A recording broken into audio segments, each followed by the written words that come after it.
की शुरू से ही दहशतगर्दाना कार्रवाइयों में मनसूबाबंदी थी, जैसे कि खुदकुश हमला करना और जो है इंटेलिजेंस एहलकारों को अगवा करना। उसके साथ अबू फौजी नाम का लड़का था, उसके साथ इन कार्रवाइयों में मुलविस था।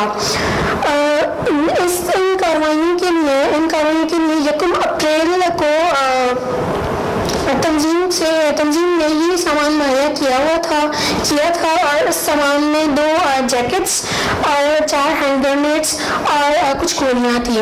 इन जैकेट्स का इस्तेमाल जो यूज़ था वो ईस्टर के दिन किसी चर्च में करना था, बतौर खुदकुश मुझे इस्तेमाल किया जाना था। लेकिन उससे पहले ही 14 अप्रैल की रात को ही सिक्योरिटी फोर्सेस ने हमारे घर पर रेड किया और मैं हैदराबाद से ताल्लुक़ रखती। जी थैंक यू। ये वीडियो आपको दिखाने का एक मकसद है और आपके तवस्सुत से मैं कौम को भी ये पैगाम देना चाहूँगा कि बच्चे हमारे बच्चे हैं। जो यूथ बल्ज है ये हमारी एक ताकत है, हमेशा ये बात करते हैं। जब इन टेररिस्ट का टारगेट हमारी यूथ हो जाएगी तो आप अंदाज़ा कर सकते हैं कि इसका क्या असर पाकिस्तान पे हो सकता है। ये हम सब की मुश्तरका ज़िम्मेदारी है कि अपने बच्चों के ऊपर इस ख्याल से नज़र रखें कि वो उनकी क्या मसरूफियात हैं।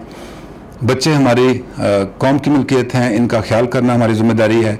इसको हमने उनके चंगल से छुड़ाया है और इंशाल्लाह इसको रिहेबिलिटेट करेंगे और हम ख्वाहिश करेंगे कि जो हमारी यूथ है वो इस किस्म की जो हरकत हैं इस पर नज़र रखें और दुश्मन के डिज़ाइन के अंदर मत फंसें।